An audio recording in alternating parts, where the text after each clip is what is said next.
Desde Argentina, energía de la nueva conciencia.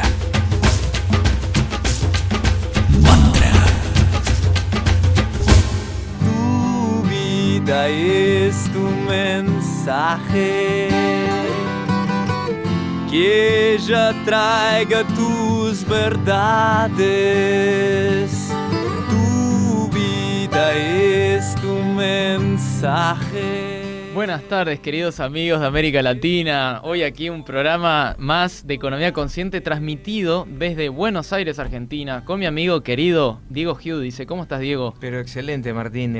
Muy feliz de estar acá hoy transmitiendo directamente desde el estudio de Mantra, así que mando un abrazo grande para todos los que nos están escuchando hoy. Y desde ya le contamos a la audiencia que vas a estar haciendo un programa aquí en Economía Consciente, en Mantra FM, el día lunes 28 de marzo, y el tema es... Así es, y el tema es política evolutiva, nuevas formas de la democracia. Buenísimo, con Raúl Amato. Exactamente, con Raúl. Así que será un programa de economía y política consciente, como el de hoy, que vamos a hablar acá. Vamos a entrar al chat. Les recordamos que nos pueden escuchar vía videochat en mantrafm.com.ar, quien esté ahora en vivo y quiera mandarnos preguntas. Y hoy estamos con un invitado que es su segunda vez en este programa, que es Carlos Gaveta. ¿Lo conocés a Carlos? Sí, claro. Bueno, Carlos es una voz autorizada dentro del periodismo y del pensamiento político. Es una persona muy reconocida y, bueno, la verdad es que es un honor y un placer estar compartiendo este programa con él. Vamos a sacarle el jugo. Ahí lo tenemos del otro lado, a ver si está. ¿Cómo estás, Carlos? Hola, buenas tardes. ¿Cómo están ustedes? Pero muy bien, Carlos, te extrañamos. Qué lástima que no pudiste venir a la sede de la radio, pero por suerte podemos hacer el programa hoy con el pequeño inconveniente. Soy una víctima del aire acondicionado. Qué bueno. Porque me he pescado una gripe, estoy con un poco de fiebre ahora mismo. Decime, ¿quién te está acompañando, Martín? Oía a alguien que hablaba muy bien de mí, pero no alcancé a escuchar su nombre. ¿Quién te acompaña? Me acompaña Diego Giudice, él es abogado, tiene 36 años y junto con él estamos en el proyecto de politicaconsciente.org. Así que este va a ser un programa de economía y política consciente. Para sacarte el jugo, Perfecto. Carlos. Perfecto, Diego, mucho gusto. Encantado, Carlos. Un gusto estar compartiendo con vos este programa.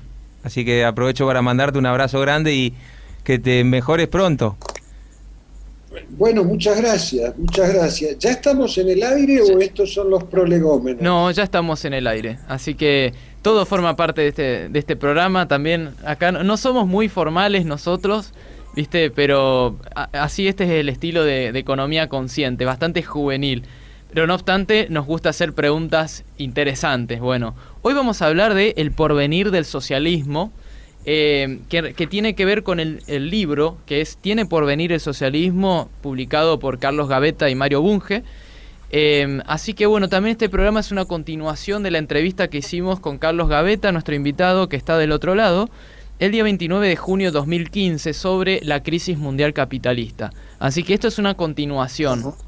Continúa la novela, ¿no, Carlos? Bueno, en esa entrevista a la que vos te referís, hablamos de la crisis.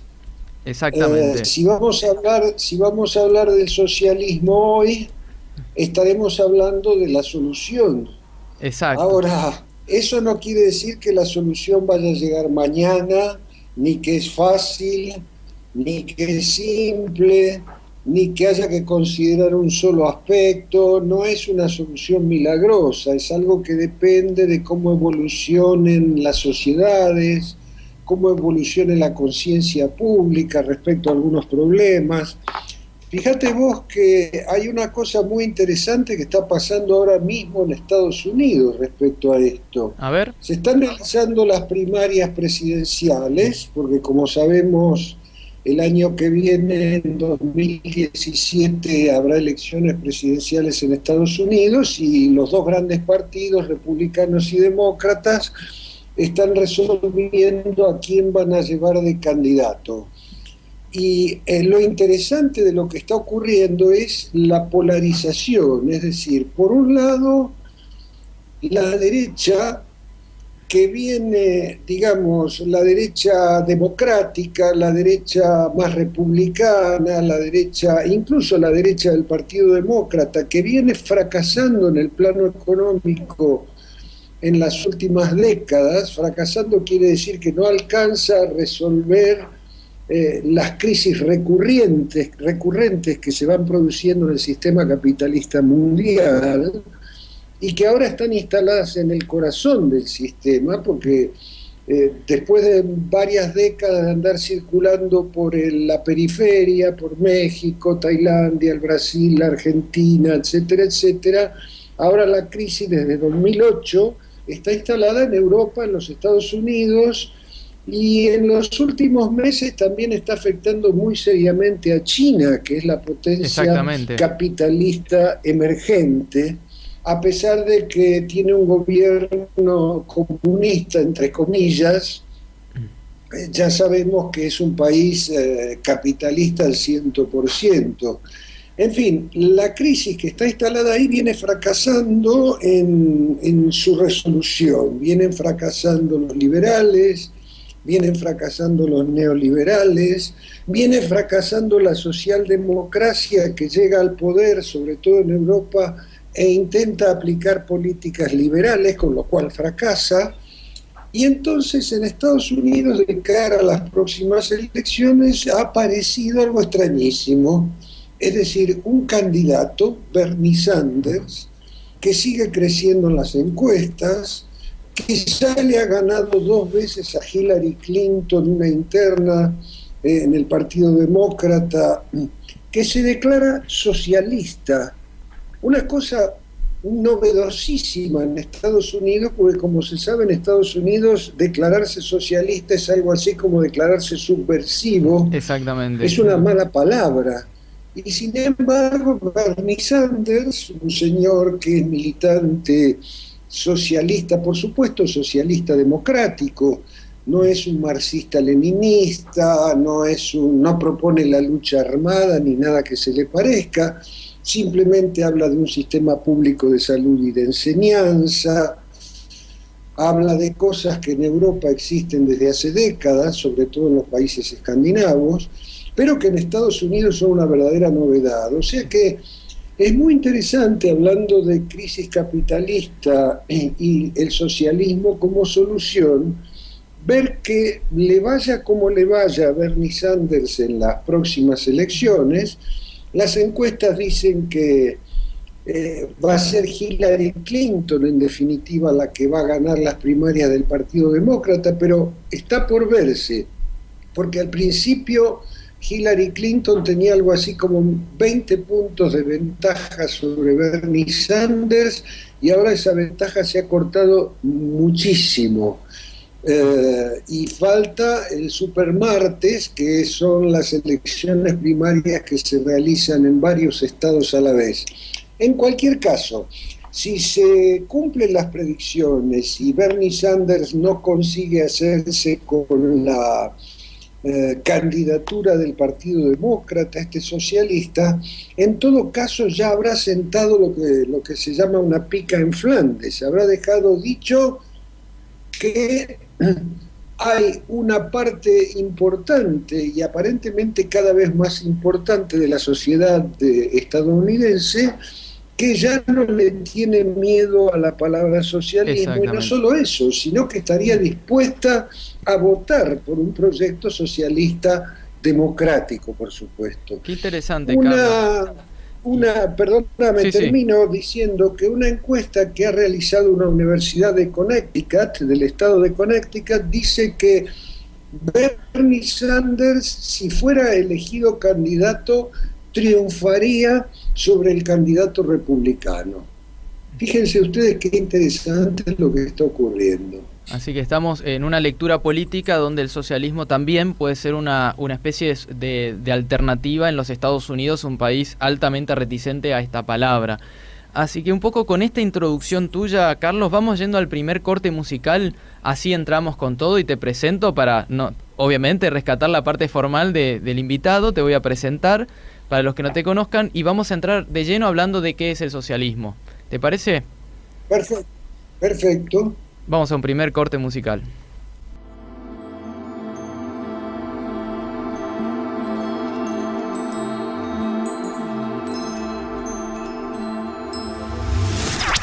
Mantra FM.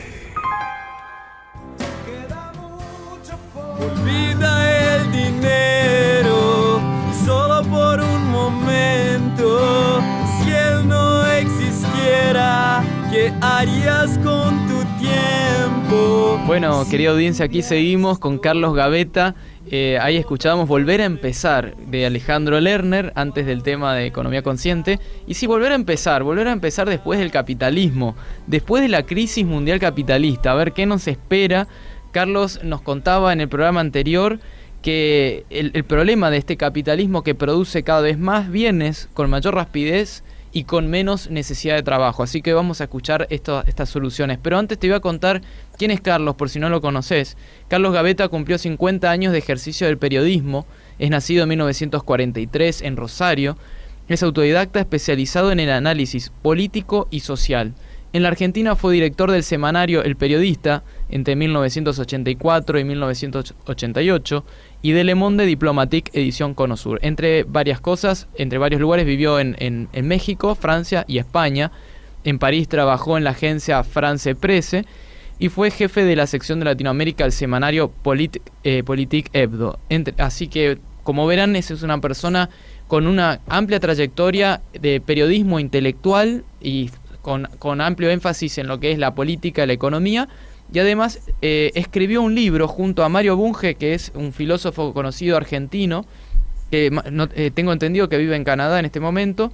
Escribió el libro Tiene por venir el socialismo, con la editorial universitaria Buenos Aires. Así que hoy vamos a ver, como la entrevista pasada, el 29 de junio del 2015, hablamos de la crisis mundial del capitalismo, del problema. Hoy vamos a hablar de la solución de la mano de Carlos. Carlos, te damos pie acá a que nos cuentes un poco esto del socialismo como solución. ¿Qué sería el socialismo? ¿Cuál manifestación? Contanos un poco.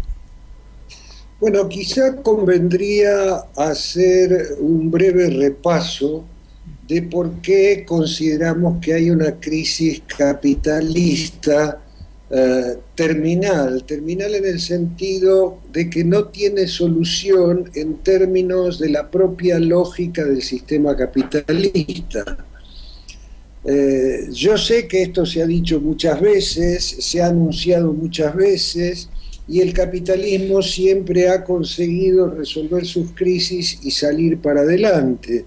Pero esta vez parece no ser así. No soy yo el único que lo dicen muchísimas personas mucho más calificadas que yo, y esta crisis de algún modo la reseñaste vos hace un momentito. El capitalismo, precisamente porque es un sistema muy vigoroso, muy dinámico, muy creativo, ha entrado en una fase en la que, gracias a los extraordinarios desarrollos científicos y tecnológicos, en particular en materia de comunicaciones, transporte, robótica, internet, etcétera, etcétera, es capaz de producir cada vez más bienes a mayor velocidad, es decir, aumentar la producción y la productividad con cada vez menos necesidad de trabajo humano.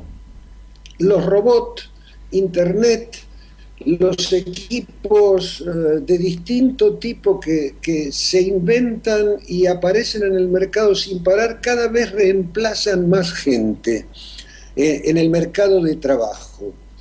Esto en la lógica capitalista es fantástico, porque un robot no hace una pausa para tomar café, no cobra salario, no se toma vacaciones, no hace huelga, trabaja las 24 horas del día y por lo tanto es extraordinario.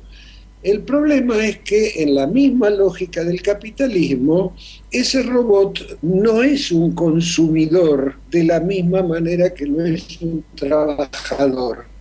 Un trabajador trabaja 8 horas por día, hace pausa para tomar café, cobra salario, eventualmente hace huelga, se toma vacaciones, pero al mismo tiempo sale a la calle y necesita comer, dormir, alimentarse, comprar automóviles, necesita una casa, o sea, necesita consumir lo que el capitalismo produce. Un robot, no. De modo tal que el capitalismo ha llegado a un punto. Esto no es nada nuevo, ya había sido predicho por un señor que se llama Carlos Marx hace casi 2 siglos, pero ese momento ha llegado. Cuando todo esto empezó se decía, bueno, los puestos de trabajo que se pierdan en la industria porque los trabajadores industriales son reemplazados por robots, se van a ganar en los servicios, es decir, en la banca, en los restaurantes, etcétera, etcétera. Y estamos viendo con toda claridad que no es así. Al principio, por ejemplo, los call centers contrataban centenares, si no miles de personas, y ahora las están echando a la calle porque las máquinas reemplazan a esa gente. Ya hay aviones que vuelan solos. En la China, en Pekín, acaba de inaugurarse un hotel que no tiene ni un solo empleado. Incluso la persona, entre comillas, que recibe a los clientes es un robot que les indica cómo hacer para conseguir una pieza, por dónde pasar la tarjeta, etcétera, etcétera. O sea, esa es la razón por la cual definimos a la crisis del capitalismo actual como estructural, como una crisis que no tiene solución en la lógica actual del capitalismo. En la lógica del capitalismo, no la actual, la de toda la vida. Hay que pasar a otra lógica. ¿Cuál es esa otra lógica? Una lógica de distribución diferente, de distribución tanto de los beneficios como del trabajo. Es decir, si el sistema produce cada vez más, lo que hay que hacer es distribuir mejor esa producción. Por ejemplo, lo que Mario Bunge propone en el libro que hemos publicado juntos con otros ensayistas, es el cooperativismo. Es decir, que en lugar de que una sola persona trabaje 12 horas, que 6 personas trabajen 2 cada una, 2 horas cada una. Ahora, para eso no hay que partir un salario en 6, sino pagar 6 salarios. Y ahí es donde se ataca a la lógica del capitalismo. Se acaba de conocer hace muy poco una información que dice que las 60 fortunas más grandes del mundo tienen el mismo capital que la mitad de la humanidad. O sea, 60 fortunas poseen tanto dinero como 3.500 millones de personas. Es increíble, un número. Hay algo de irracional, hay algo de ilógico, hay algo de estúpido, diría yo, en todo esto, cuando vemos cómo está el mundo. Si esto no se resuelve pacíficamente con otro modo de distribución, va a terminar resolviéndose con guerras espantosas. Carlos, acá preguntan. Ha resuelto siempre sus crisis. El problema es que ahora una guerra intercapitalista sería una guerra atómica, bacteriológica, química. En una palabra, la humanidad estaría en grave peligro. Carlos, acá pregunta un oyente. Dice, el socialismo es una forma de engañar a la gente ingenua e ignorante con un Estado paternalista que controla todo y los políticos embaucan a una sociedad. O sea, intuyo la pregunta de este oyente que tendríamos que definir a qué formas de socialismo nos referimos, qué formas hay. Con esta pregunta de este oyente te doy pie a que nos cuentes qué entenderías cuando hablas de socialismo, con esa parte de distribución que necesita el capitalismo en esta etapa. ¿Qué variedades hay? ¿Qué es el socialismo? Si querés contarnos un poco. Te pediría que me repitas la pregunta del oyente porque no escuché bien. La pregunta no se me escapó. Habla que el socialismo es una forma de engañar a la gente con un Estado paternalista que controla todo y bueno, como esta visión negativa de un socialismo que quizás para mí se refiere a un populismo, ¿no? Y por ahí estaría bueno que nos cuentes un poco qué sería el socialismo y si hay diferentes variedades, cuáles son. Bueno, probablemente este oyente se refiere a una experiencia de socialismo que al cabo de un largo periodo fracasó, que fue el socialismo de partido único, autoritario, que se implantó en Rusia, en la Unión Soviética, en la propia China y en otros países como Cuba. Es cierto que ese tipo de socialismo, es decir, impuesto por una minoría, por un grupo autoritario, no democrático, no deliberativo, acabó fracasando. Lo que ocurre es que también a este fracaso hay que ponerle determinadas comillas, porque Rusia, por ejemplo, pasó en los 70 años de socialismo que van desde 1917 a 1991, cuando se hundió el sistema, pasó de ser un país atrasado a lo que es hoy, un país que tiene una población culta, una población alfabetizada al 100%, tiene desarrollos tecnológicos e industriales importantes, etcétera, etcétera. Es decir, son fases de la historia, porque cuando se acusa al socialismo marxista-leninista, que es este régimen que generó determinado tipo de progresos y acabó fracasando, de esto no hay duda, fracasó, no se tiene en cuenta que el capitalismo también sufrió la misma evolución. Se suele asociar la democracia política con el capitalismo. Y hay que leer un poco de historia en ese sentido. El capitalismo nació a principios del siglo XVI, o sea, en 1500 y algo, en el norte de Italia y en lo que hoy se conoce como los Países Bajos, en Bélgica, Holanda, etcétera. Durante 3 siglos hubo desarrollo capitalista y no hubo democracia, hasta la Revolución Francesa y la Revolución Norteamericana. Y nadie habla de eso hoy. El socialismo también tiene que hacer su experiencia histórica. Acaba de hacerlo en Rusia, en la China, ha fracasado el socialismo, la economía 100% planificada desde el Estado, a pesar de algunos logros, en su conjunto fracasó. De lo que se trata ahora es de plantear un socialismo democrático, un socialismo aceptado por el conjunto de la población, donde el debate del conjunto de una población alfabetizada, culta, informada, vaya corrigiendo los errores, haciendo lo que se hace en la historia y en la ciencia, el método de ensayo, error, corrección, etcétera, etcétera. Hemos mencionado hace 5 minutos el cooperativismo. Bueno, el cooperativismo viene siendo experimentado en muchos países desde hace muchos años con gran éxito. El cooperativismo es una forma de socialismo, es decir, son las empresas cuyos propietarios son los que trabajan en ellas, ya sea en la producción, en la administración, en el diseño, en la planificación, en la parte de ciencia y técnica, pertenece a todos los que trabajan en ellas y sus beneficios se distribuyen equitativamente, lo que no quiere decir a todos por igual. Claro. Vuelvo a insistir, aunque sea autopropaganda, que lean el ensayo de Mario Bunge en este libro Tiene por venir el socialismo, porque en el cooperativismo no es que todos los salarios sean iguales. El mérito es reconocido, pero es reconocido democráticamente. No es el patrón el que dice fulano va a ganar tanto y fulano va a ganar tanto. Se delibera, se sopesa, se analiza, se ven los resultados y según el aporte de cada cual, ¿no? Lo que decía Marx, de cada cual según su capacidad, a cada cual según su necesidad. Y así es, el cooperativismo en un esquema democrático es una de las soluciones posibles del socialismo. Es lo que yo le respondería a nuestro lector, a nuestro oyente, perdón. Discúlpame, voy a aprovechar para hacer un comentario y traer a colación ahora este tema que vos estás comentando sobre el cooperativismo.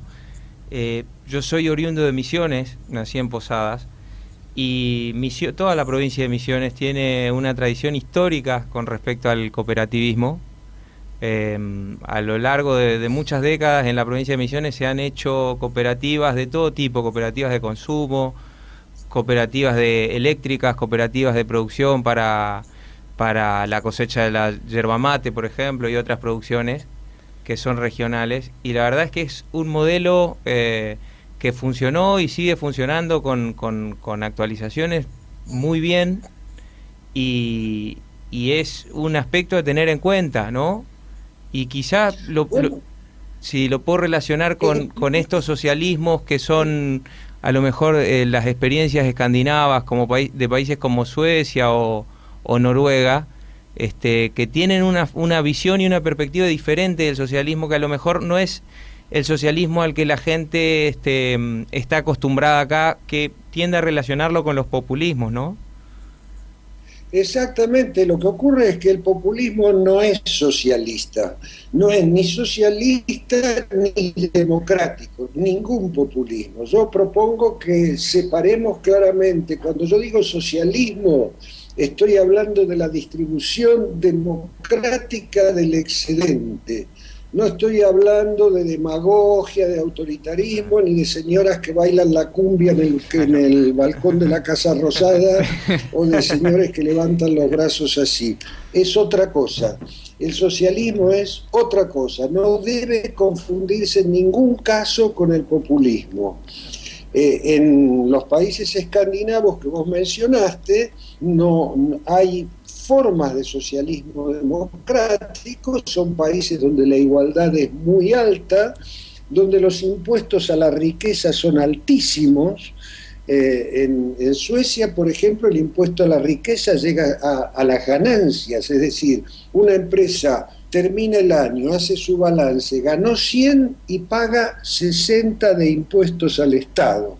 Estado que se encarga de distribuir ese impuesto de manera socialista, para decirlo de algún modo, en el conjunto de la población. Salud pública, educación pública, protección a los pobres, a las madres solteras, no subvenciones, sino educación, trabajo, etcétera, etcétera.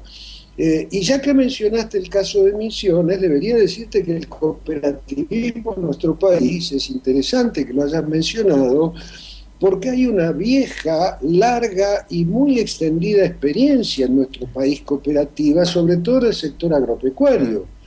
Tenemos una asociación argentina de cooperativas agrarias, tenemos la Federación Argentina de Cooperativas Agrarias, el ACA, el FACA, etcétera, etcétera. El cooperativismo está muy extendido en la Argentina y hay una vieja experiencia en ese sentido, como vos señalabas, muy positiva. Y es muy interesante avanzar en eso. ¿Por qué no prolongarlo a la industria, a los servicios? En algunos sitios ya se está experimentando. Las fábricas que quebraron, cuyo propietario capitalista las hizo quebrar y quedaron en poder de sus trabajadores, algunas de ellas están funcionando muy bien. Y si no funcionan todas bien es porque no hay un sistema de Estado que proteja todo eso, que haga que un sistema de créditos, un sistema de educación en leyes, ese ¿no? sentido. Una no es un estructura tema legislativa simple el socialismo. Es un tema bastante complejo hacia el que hay que ir avanzando, como decíamos antes, mediante el método de ensayo y error, corrigiendo defectos, aprovechando aquello que funciona bien, aprovechando la experiencia de otros países, etcétera, etcétera. Carlos, vamos yendo a un segundo corte musical y me gustaría que vayas preparando tu opinión sobre los temas, por ejemplo, en América del Sur, estos últimos cambios políticos que hubo en Argentina, en Venezuela, en Brasil, que está habiendo también una disminución de la popularidad de Dilma, gobiernos que por ahí se atribuyen el adjetivo socialista, ¿no? O por lo menos que simpatizan con este término. Me gustaría que nos cuentes tu opinión, tanto de por ejemplo, qué categoría de socialismo merecen Venezuela, Argentina, Brasil o los casos que vos consideres de América del Sur. y realmente, ¿y cuál es tu perspectiva de evolución política de nuestros países de América del Sur, específicamente los que te he mencionado? Así que después del corte musical volvemos con este análisis. Mantra FM 91.9. Si tuvieras todos los recursos, ¿cuál es el regalo que darías para el mundo? Bueno, querida audiencia, aquí seguimos en este programa tan interesante.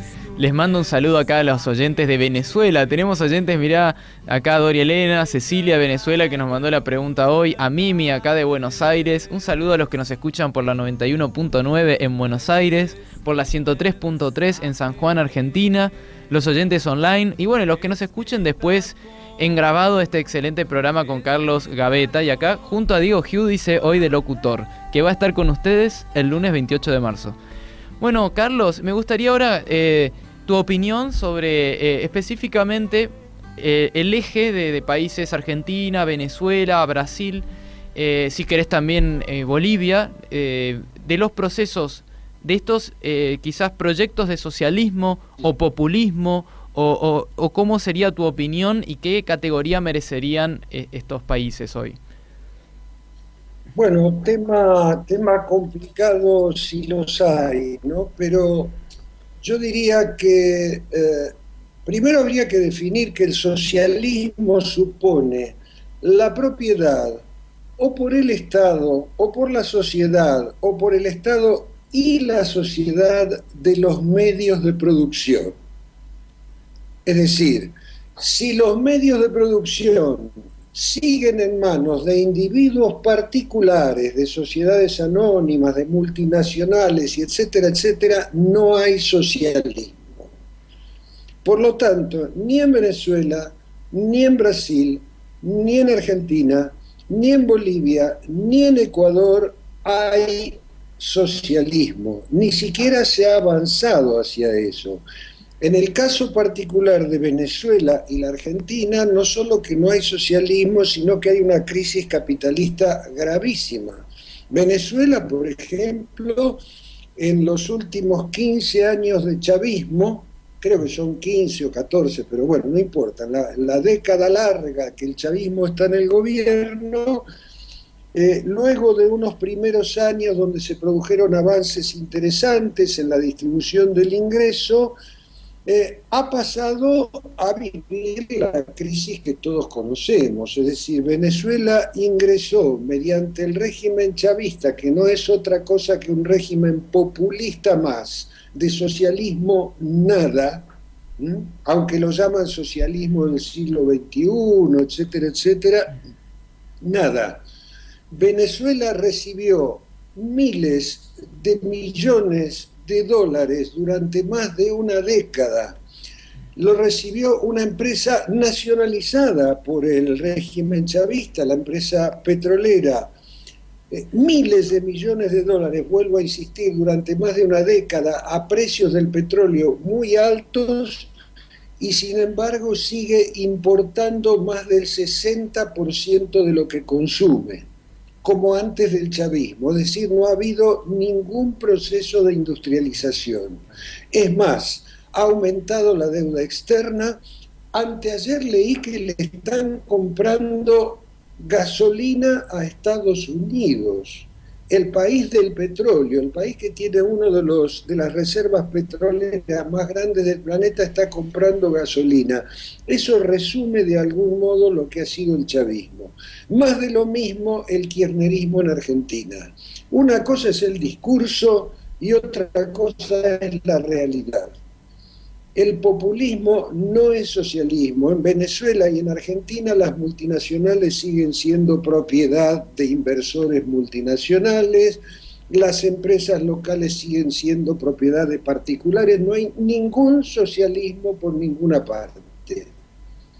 Lo mismo en Brasil, aunque hay que hacer ciertas distinciones, porque sobre todo durante el gobierno de Lula una distribución distinta del ingreso hizo que sectores muy importantes de la población, algo así como 40 millones de personas, en un país de más de 200 millones, salieran de la extrema pobreza y se incorporaran al consumo y a cierta actividad política. La misma distinción yo haría en Bolivia y en Ecuador, que son dos casos muy particulares. En primer lugar, porque tienen una altísima proporción de la población indígena, es decir, que no habla el castellano, que habla varias lenguas vernáculas diferentes, y estos dos procesos, tanto el de Evo Morales como el de Correa, con todos sus defectos, han incorporado a grandes sectores de la población que estaban históricamente marginados, no solo al consumo, sino incluso a la actividad política, a la educación, etcétera, etcétera. O sea que el balance de Bolivia y Ecuador en ese sentido, a pesar de que no son regímenes socialistas, es positivo. Juegan un papel similar al que jugó el primer peronismo en Argentina entre 1945 y 1950-51, pues ya el segundo peronismo fue el desastre que todos conocemos. Y luego vino la revolución libertadora, entre comillas, que fue un desastre peor. Pero hay que hacer estas distinciones, es muy interesante observar la historia, en qué situación se encuentra cada país. No se puede decir Venezuela es socialista porque lo dijo Chávez o lo dijo Maduro, o que en Argentina se acabó la pobreza. O sea, una cosa es el discurso, exacto, una cosa es el discurso, otra es los hechos, digamos que el socialismo como palabra vende, o sea que también sirve para proponer populismos, o sea, personas que dan un discurso pero que no se condice en la verdad de los hechos de lo que ejecutan como políticas económicas y sociales, ¿no? Claro, fíjate que es interesante eso que dijiste, el socialismo como palabra vende. Y claro que vende. El problema es que no es un producto fácil de comprar ni de digerir, hay que entenderlo al socialismo. A mí vienen algunos peronistas para hablar de nuestro país y me dicen, Perón era socialista, y le digo, bueno, decime a qué multinacional expropió, cuántas cooperativas creó. Nuestros dirigentes políticos no tienen ni Perón, ni los radicales, ni todos los que hemos tenido hasta ahora, tienen la menor idea de lo que es no ya el socialismo, sino un tipo de distribución más o menos razonable. ¿Te puedo contar una anécdota brevemente? Yo conocí mucho a Raúl Alfonsín, que es un presidente que yo respeté mucho, a pesar de que no coincido ni con su ideología ni nada por el estilo, pero era un señor honesto, decente, valiente. Y en un viaje, yo hice varios viajes con él como periodista, con otros periodistas por supuesto, en un viaje a la Unión Soviética, íbamos justamente en el avión presidencial, charlando con Alfonsín, estábamos Alfonsín, Oscar Cardoso, el fallecido periodista de Clarín, el gordo Cardoso. Nos encontramos con Alfonsín a las 4 de la mañana, el avión estaba todo el mundo durmiendo y nosotros estábamos ahí, salió Alfonsín del cuarto presidencial en pijama y descalzo, nos pusimos a hablar. Y era la época en que Alfonsín quería llevar la capital a Viedma y nos preguntó qué nos parecía. Y yo le dije, mire, me parece muy bien porque este país está concentrado en la provincia de Buenos Aires, Córdoba y Santa Fe, es un país inmenso, hay que poblar el sur, pero usted va a llevar a la burocracia a Viedma, habría que llevar a la gente. Y me dice, bueno, ya va a ir yendo poco a poco. Le digo, ¿por qué no distribuye tierras? Entonces Alfonsín se echó para atrás y me dice, usted no me estará pidiendo que expropie la sociedad rural. Le digo, no. Digo, lo que le estoy proponiendo es que distribuya tierras fiscales. ¿Cuántas tierras fiscales tiene el Estado? Entre el Estado Nacional, las provincias, las municipalidades. Me dice Alfonsín, y bueno, habría que hacer un censo, pero deben ser varios millones de hectáreas. Le digo, bueno, haga ese censo. Y a toda pareja joven, menor de 25 años, que se case por el civil y luego por la iglesia, por la mezquita, por la sinagoga, por lo que sea, le da una unidad económica, que en el sur serán 1.000 hectáreas, en la provincia de Santa Fe son 250, en Córdoba otro tanto, le da una unidad económica, le pone la luz en la ruta, un crédito del banco de hipotecario y que pueblen el país.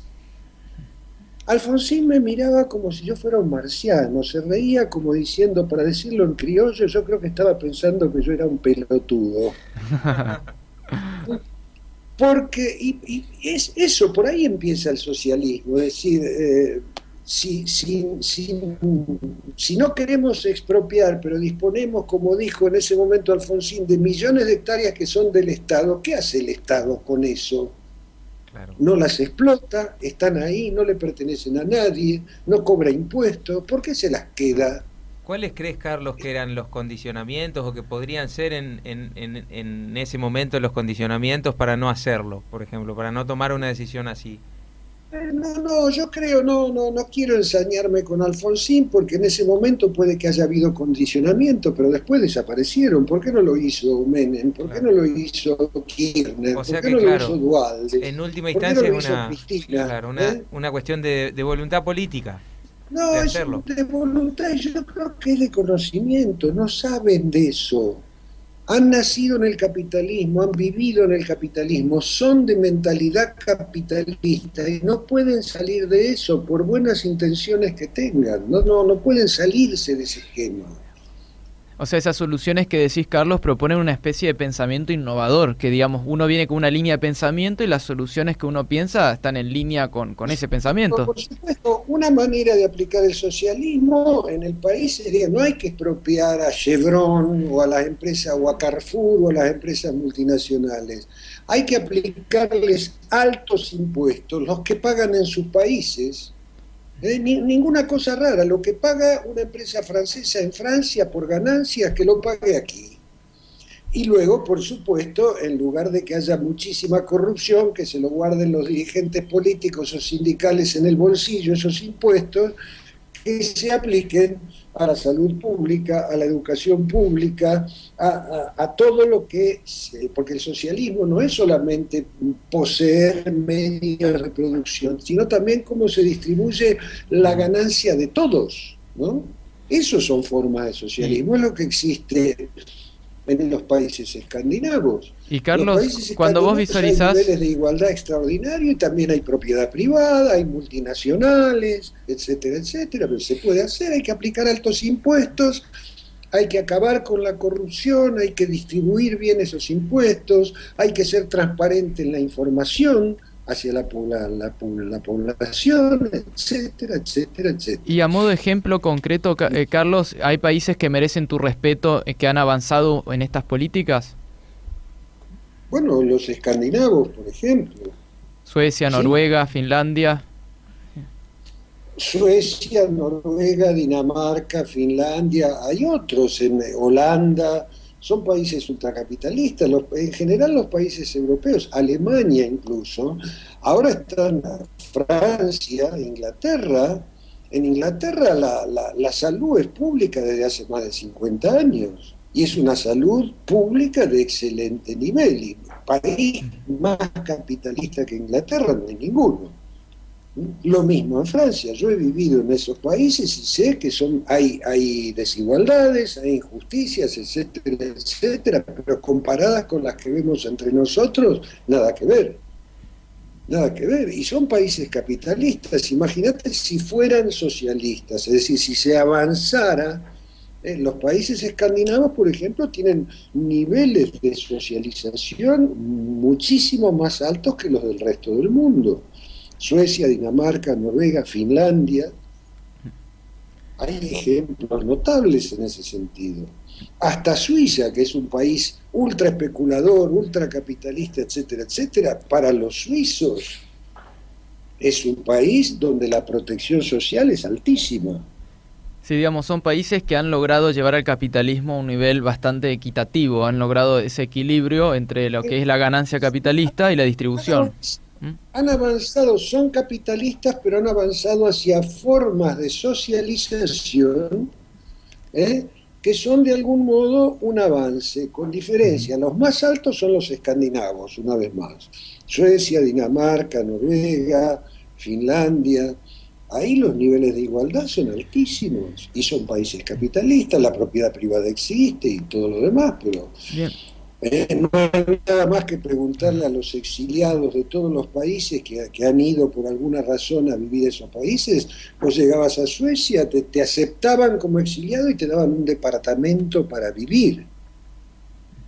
Un departamento. Podríamos decir, luego Carlos, te daban un curso de sueco gratis y inmediatamente tenías la salud asegurada. Si tenías hijos, te daban los pañales, la comida para los hijos, etcétera, etcétera. Lo mismo que se lo dan a las madres solteras, etcétera, etcétera, etcétera. en ese sentido, discúlpame, Carlos, quiero aprovechar. En el propio capitalismo hay manera de hacer más justa la realidad. Claro, en ese sentido, la clave en la pregunta, ¿no? Que es la pregunta del programa de hoy, si tiene porvenir el socialismo. En ese caso, la clave para entender el porvenir del socialismo estaría ahí, Carlos, desde tu punto de vista, en esa transición dentro de este mismo sistema, ir proponiendo maneras alternativas verdaderamente socialistas, para ir superando determinados problemas. Sí, por supuesto. En el caso nuestro, en el caso de nuestros países, de los países latinoamericanos, tenemos muchos problemas que resolver. El problema de la corrupción, el problema del autoritarismo, el problema de la demagogia, el problema de la alfabetización y más allá. Tenemos que acostumbrarnos a la meritocracia. Miren, les cuento una anécdota, hablando de corrupción, que es uno de nuestros principales problemas. El argentino, el brasileño, el boliviano, dejo de lado Uruguay, que es muchísimo menor. Uruguay es como un país europeo en ese sentido. En Chile también es muchísimo menor. Aclaremos que en todas partes pasan cosas. Lo que ocurre es que en muchos países las cosas que pasan son mucho menores, de mucho menor gravedad, y cuando se descubren se castigan. Cuento una anécdota. En 2011 renunció el presidente de Alemania. Y tenemos un minuto, Carlos, de programa. ¿Perdón? Tenemos el último minuto de programa. Sí. Bueno, en 2011 renunció el presidente de Alemania. ¿Saben por qué renunció? Porque un diario de Baja Sajonia, que era una provincia donde él había sido gobernador 6 años antes, publicó que había sacado un crédito en un banco privado para comprarse una casa para él y para su familia. Casa que se había comprado, donde estaba viviendo con su familia y crédito que estaba pagando regularmente. Lo que ocurre es que los funcionarios electos en Alemania, mientras están en funciones, no pueden tener ninguna relación con el sector privado. Entonces, cuando un diario publicó eso, un fiscal actuó de oficio, pidió que le levantaran la inmunidad parlamentaria al presidente para que explique por qué había sacado un crédito con el sector privado para comprarse una casa y por qué no lo había sacado en el banco público como manda la ley. Y al día siguiente el presidente de Alemania, Christian Wulff, renunció a su cargo y se puso a disposición de la justicia. Esto fue en 2011. Ahora, hace un año, lo acaban de absolver con una multa porque, por supuesto, había cometido una infracción, no se había robado nada. Bien. Se había comprado la casa, estaba pagando el crédito, pero hizo algo que no debía y renunció el presidente de Alemania.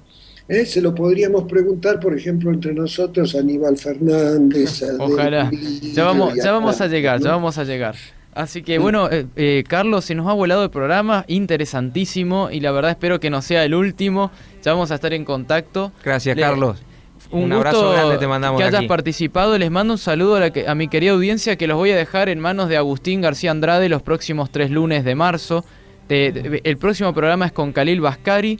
Y finalmente también Diego Giu dice que está al lado mío, va a transmitir un programa sobre democracia, el porvenir de la democracia, ¿no? Bueno, el porvenir, acá estamos con esta palabra. Y yo voy a estar desde Sudáfrica e India. Los que me quieran seguir en Facebook, Martín Traverso, también podrán ver las fotos que iré descargando de este viaje espiritual que voy a hacer. Carlos, fue un gusto enorme haber hecho esta entrevista con vos. El gusto fue mío. Muchas gracias y hasta pronto. Hasta Chao. pronto, Carlos. Gracias. Chao, hasta pronto, querida audiencia. Que se enciende en tu pecho, ¿qué es lo que más honras? ¿Qué hace? Desde Argentina, energía de la nueva conciencia.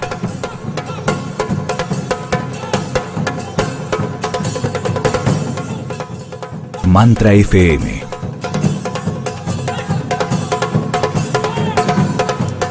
...91.9... Vibración de la nueva conciencia.